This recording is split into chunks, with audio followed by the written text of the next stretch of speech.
vamos lá? Esse é o Giro da Bolsa, um programa semanal com as principais notícias do mercado financeiro na semana. E hoje... Eu acho que não é nem recomendado nessa semana ficar com o negócio de baguncinha. Hoje o programa tá sensacional, de maneira séria. A gente começa já diretão no nosso combalido índice Ibovespa. Vixe Maria, mas foi feio mesmo. O que foi que aconteceu? Então o Ibovespa fechou a 133.381,58 pontos, com 2,06% de queda. E o ETF AUVP11, que replica o índice IAFD, encerrou a semana a R$ 96,70, com 0,45% de queda, se mostrando muito mais resiliente que o Ibovespa. Caiu? Caiu não, só tomou um trupicão. Quem caiu mesmo foi o Ibov, né? Mas trupica, mas não cai. E agora você confere aqui o resumo dos indicadores econômicos da semana. IFIX, 0,52% de queda, S&P 500, 0,78% de alta, Nasdaq, 1,69% de alta, dólar, 0,22% de alta, Bitcoin, 1% de queda, seguindo o que eu falei no vídeo. Olha que interessante. Mas tem uma pegadinha aí, porque Qual que é a pegadinha? Máxima histórica essa semana, $123 mil. Então, chegou, mas não tá, né? É igual vocês, já teve no auge. Já tá fui mais. melhor. Seus cabelos, por exemplo, já. Não, que isso. Hoje o cabelo do Ricardo tá ótimo. Perto do que já foi, é uma fração do que já foi um dia. Alô, mano, patrocínio aqui dela. Patrocínio dela. Não patrocina não, senão a gente vai ter que divulgar propaganda de calvície aqui. E o Ether, moeda da rede Ethereum, subiu aí 19,40% na semana. Ousadia e alegria, né? E a coisa que ficou feia. A gente teve uma semana aí conturbada, com o STF validando o aumento do IOF. A gente vai falar disso daqui a pouco. Ei, Alexandre é nosso rei. E o Lula partindo pra cima do Trump por conta da tarifa de 50% imposta sobre as exportações brasileiras na semana passada. Teve discussões acaloradas lá em Brasília. Já no início da semana, o Lula soltou um decreto regulamentando a lei da reciprocidade, que é a arma do governo contra as tarifas do Trump. A arma é foda, né? O máximo estilingue. Mas por enquanto o Brasil não revidou. Preferiu criar um comitê de ministros para discutir as alternativas e fez várias reuniões internas. Parece eu resolvendo os problemas da minha vida. Vou criar uma reunião de ministros e discutir aqui para ver o que dá pra gente fazer. Conversou com representantes aí de diversos setores da economia, com a indústria, com o agronegócio,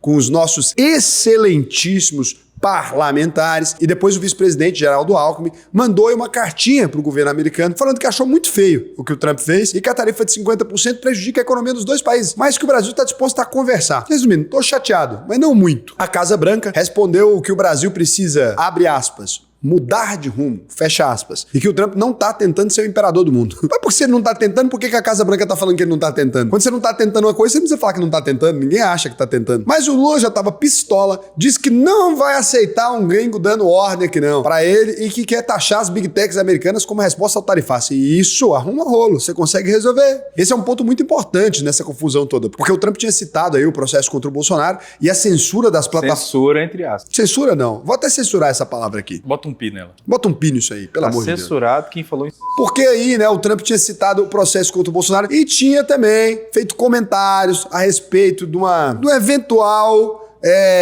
diz que me disse, uma coisa que não, né? Não tinha toda aquela vontade de ser, de fato, mas acabou sendo. Acabou sendo, né? Então, isso aí.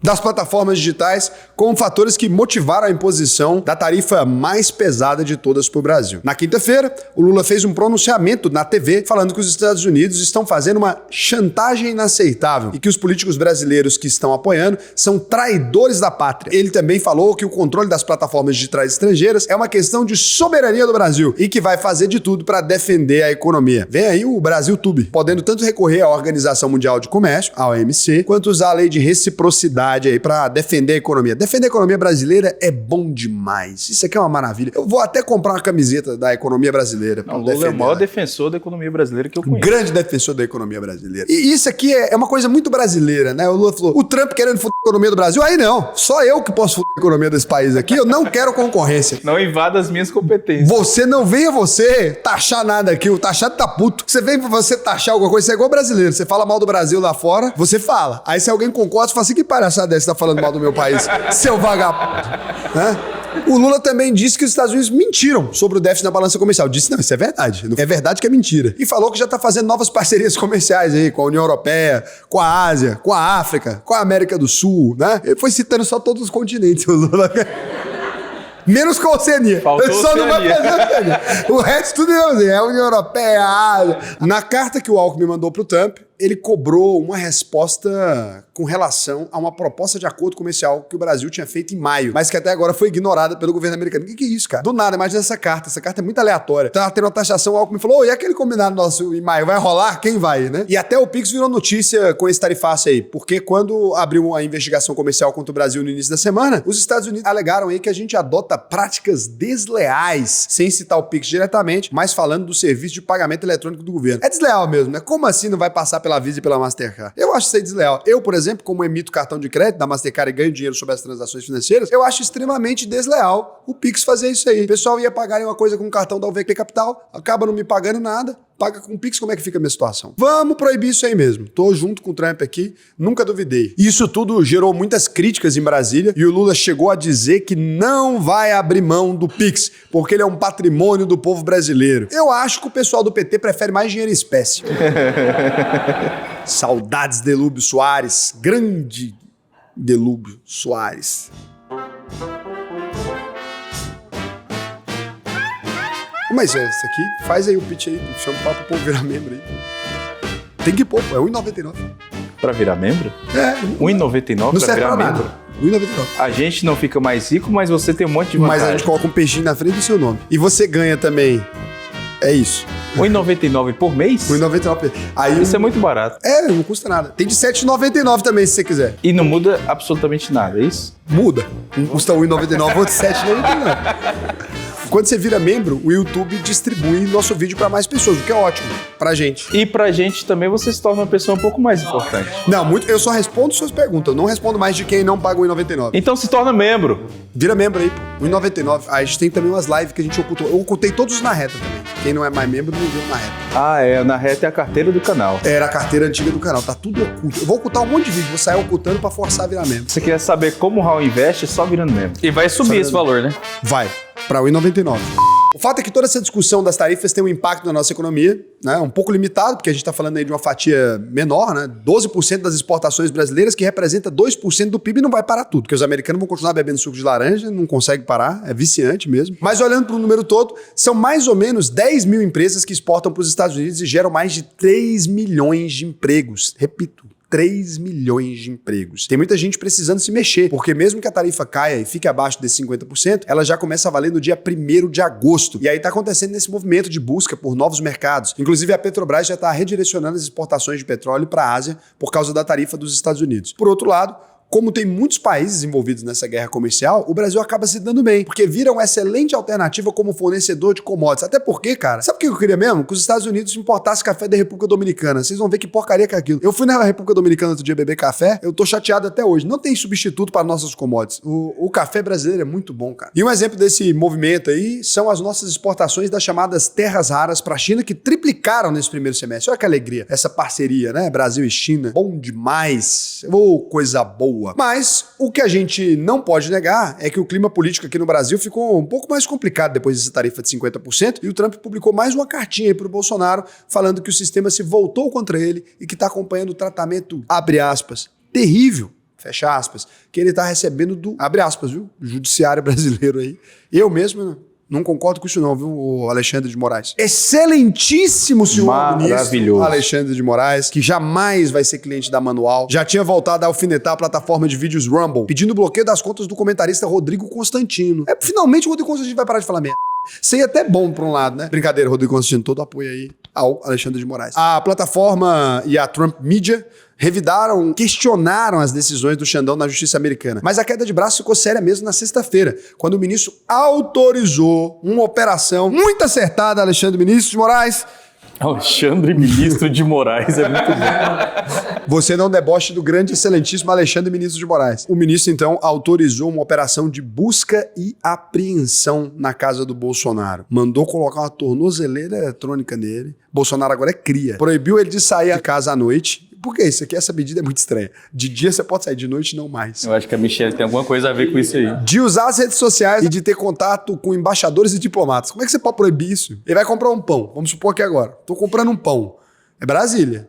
Chega um cara que eu não sei que é diplomata. Se ele trocar ideia, ele vai preso? O argumento é que tinha risco de fuga e que o Bolsonaro tentou extorquir a justiça brasileira quando condicionou o fim do tarifaço à anistia dele. E foi ele que fez ou foi o Trump? As reações foram fortes em Brasília, com gente comemorando e falando que grande dia tá chegando e outros dizendo que o Bolsonaro já virou um preso político sendo condenado sem crime. Cara, isso aqui foi um dos episódios mais interessantes, assim, agora sem brincadeira. Foi a primeira vez que eu vi a cobertura de TV sair tanto dos eixos. Teve uma menina que basicamente comemorou no ao vivo, assim, acho que é do G1, né? Não lembro, não vi. Ela comemorou o Bolsonaro preso. Falou, o dia já tava bom, agora ficou ainda melhor. No ao vivo. Loucura. O próprio Bolsonaro já jogou a toalha. Diz que quem manda no Brasil é o Alexandre de Moraes. Se você tivesse falado disso 2 anos atrás, a gente não tava nesse problema. E a gente nunca teve esse problema, porque a gente sabe quem manda aqui é o Vinícius, é o Vinícius de Moraes, não, é o Alexandre de Moraes.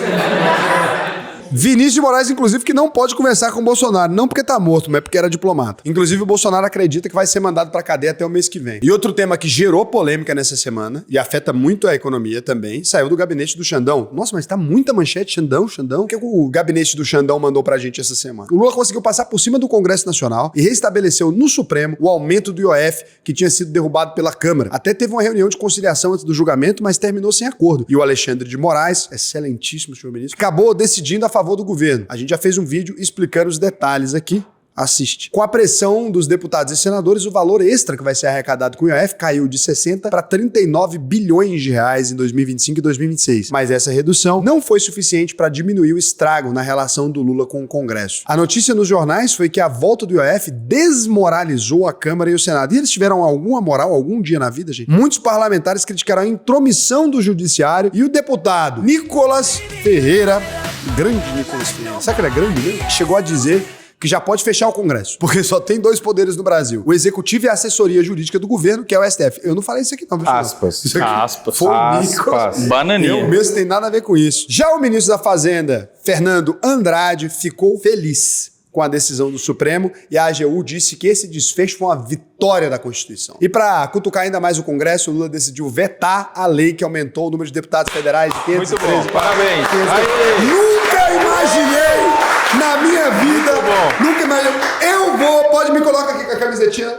Lula 13. Lula lá. É a melhor coisa que o Lula já fez na história da vida dele. A melhor. Lula lá, brilha uma estrela. A segunda melhor é o filme do Lula, que é muito bom. O filho do barril. Mas aí veio o troco, né? Porque é isso. E a Câmara aprovou uma pauta bomba que cria um subsídio de 30 bilhões pro agronegócio.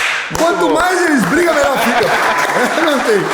Que isso? Jogando mais uma batata quente fiscal no colo do Andrade aí. E é bom lembrar que toda essa discussão do IOF é porque a gente tá com um rombo fiscal gigantesco, de 9,3 trilhões. Também não é gigante assim, também não. Só 76% do PIB. Os Estados Unidos tem 2 vezes quase o PIB, Japão tem 3 vezes o PIB. É brincadeira, gente. É coisa séria isso aí. 9,3 trilhões, repito. Sem nenhuma previsão real de corte de gasto aí, né? Aumento de imposto, sem previsão de corte real de gasto. Mas não vai cortar gasto. Ano que vem é ano eleitoral. Corta gasto é muito chato. Divulgou que gastou 30 bi, a gente ficou feliz.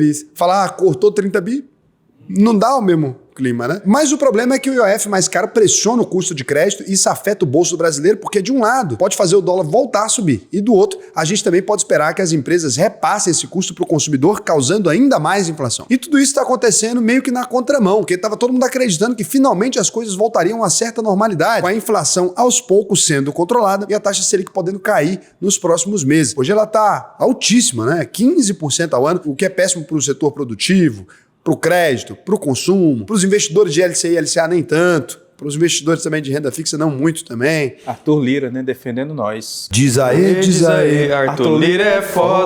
Olhando lá para fora, a gente também tem um cenário inflacionário nos Estados Unidos. Mas algumas notícias animaram os investidores essa semana. Suco de laranja vai ficar mais caro, café vai ficar mais caro por lá. Isso tudo anima a gente. Peixe também. Peixe vai ficar caro. E mel, ixi. A Câmara de lá aprovou a primeira grande lei americana de regulamentação das criptomoedas, começando pelas stablecoins, moedas mais baseadas em real, dólar, essas coisas, moedas fiduciárias. E isso ajudou o Bitcoin a bater a máxima histórica, passando dos 123 mil dólares pela primeira vez, que vale muito mais do que dinheiro. Essa notícia é muito boa, porque significa que agora o dólar pode ser tokenizado dentro da lei. Até então eu estava fora da lei, Raul?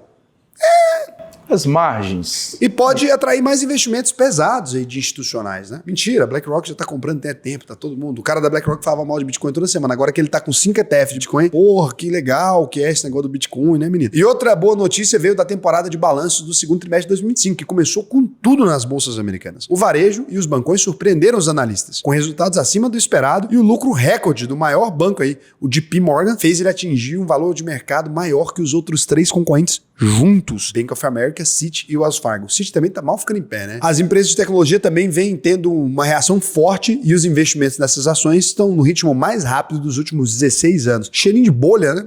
Nvidia batendo 4 trilhões de dólares. Vai dar merda, vai dar merda. Já viu aquele videozinho do exército? Vai dar merda, vai dar merda, vai dar merda, vai dar merda. E esse movimento global de dólar mais fraco, Mar-a-Lago, que a gente vem falando aqui no Giro da Bolsa, também está favorecendo muito as exportações americanas. Olha aí que alegria. E do lado das importações, o governo está batendo recorde de arrecadação com essas novas tarifas do Trump. E quando a gente olha só os indicadores econômicos, o cenário também é favorável para a Bolsa, principalmente para a carteira do Trump. Ele já sabe o que vai dizer, já compra uma ação aqui, vende uma ação ali. As vendas do varejo até subiram em junho, mas a inflação, principalmente para o produtor, PPI, está desacelerando. Entenda como isso é bom, porque ajuda o Banco Central americano a manter a ideia de começar a cortar os juros ainda nesse ano. Agora, o que você pode fazer para entender melhor tudo isso que está acontecendo no Brasil e no mundo é se posicionar do jeito certo para proteger a sua carteira de investimento. Se você quiser aprender a investir de verdade o seu dinheiro em bons ativos, se livrando dessas bombas enquanto eles não fazem nada para que o mercado brasileiro melhore, o que eu vou te recomendar é que você acesse aí auvp.com.br, clica no botão Faça a sua análise de perfil. Não tem fim do Brasil, o Brasil sempre foi desse jeito, tem várias pessoas que estão ganhando dinheiro com isso, tem como investir junto com elas, né? Não é difícil tirar o seu dinheiro do Brasil também hoje e investir globalmente. Então o que você vai fazer? Abre aí auvp.com.br, clica nesse questionário. Eu sei que dá preguiça preencher, mas por que a AUVP não é igual aos outros, os cursinhos? Você vai, clica e pronto, já entra. Porque na AUVP a gente devolve 100% do seu dinheiro de volta se você não aprender a investir no Brasil e no mundo inteiro. Então você pode consultar aí a gente no Jus Brasil ou na Reclame Aqui, em qualquer lugar, você nunca vai ver ninguém falando que pediu dinheiro de volta e que a gente não devolveu. E agora a gente vem aqui para as rapidinhas. Lembrando, Cazé, que a gente tá num lugar público. Por favor, Cazé. Com pessoas. Lembrando também, para você não fazer comentários ácidos com relação à audiência, porque tem gente que tá aqui em Goiânia e veio para prestigiar o aniversário amanhã. No caso, ontem. Foi boa a festa? Foi boa. Foi legal, foi legal. Foi ontem. Aniversário do Raul, no caso, que aconteceu ontem. Foi ontem, a festa foi legal. Infelizmente não tem foto, porque é proibido câmera dentro do espaço. Então o que é uma rapidinha, Cazé? Eu queria propor, Raul, hoje a gente tá com um convidado novamente propõe aqui. isso, não? Não, eu quero propor. Eu quero propor um inscrito vir falar pra mim o que é uma rapidinha. Rapidinho que aconteceu lá na China com a Sister Hong lá. Ele tá ficcionado nessa história. Rapaz, como é que é seu nome mesmo? O João Pedro chegou aqui hoje com uma história de Sister Hong. Ele descobriu que tinha um chinês vestindo de mulher pra transar com o pessoal. E ele chegou aqui e contou isso pra gente. Aí passou 10 minutos e contou de novo. Aí ele veio me mostrar o vídeo. Aí agora ele tá fazendo isso. Não, rapidinho não é nada disso, não. Rapidinho é uma notícia que não é nem relevante ao ponto de ganhar um destaque no programa, nem irrelevante também ao ponto de ficar fora do programa. As ações da Gol, G-O-O-L, né? 54. Mergulharam mais de 90% na semana, depois da conclusão de um aumento de capital bilionário histórico que salvou a empresa do processo de recuperação judicial nos Estados Unidos, mas causou uma das maiores distorções já vistas na Bolsa Brasileira. A empresa despejou 9 trilhões de novas ações no mercado, basicamente dívida pública brasileira, mas não em reais, em ações. O que causou uma diluição de 99,8% da participação dos acionistas. Se você tinha uma ação de Gol, você ficou com 0,2. Não, 002. E sabe por que o delas ele tá fazendo assim com a cabeça? Porque o delas, ele chegou na minha sala com essa mania de trader dele. Tem um plano perfeito aqui pra fazer um dinheiro que a Gol vai arrebentar com tudo. Vê que a tese matemática dele aí tava certa. Falou, pega tudo alavanca, vamos vender todas, botar vendida essa porcaria. Foi tentar, não sabe onde aperta o botão. Ele não conseguiu montar a posição vendida na Gol porque não sabia onde apertava o botão. Não, mentira, não consegui porque eu não tinha liquidez. A agência de classificação de risco Moody's elevou a nota de crédito da Argentina em 2 níveis e citou avanços positivos da política econômica de Javier Milei. Tem que perguntar o que o Xandão acha disso, antes de falar que é bom, que é ruim, que depois dá problema. Com muita austeridade fiscal, o presidente acumula uma sequência de superávites primários e conseguiu recuperar a confiança de parte dos investidores. Isso tudo enquanto conversava com seu cachorro, faleceu há mais ou menos 10 anos. Vocês já repararam que o Milei é louco? Eu fui ouvir a entrevista e achei que isso era mentira, que era fake news da esquerda contra ele. Ele realmente conversa com um cachorro morto. Ele mora com a irmã e troca ideia com um cachorro morto. Tem algum desse aí pra governar o Brasil ou não? Que conversa com um cachorro?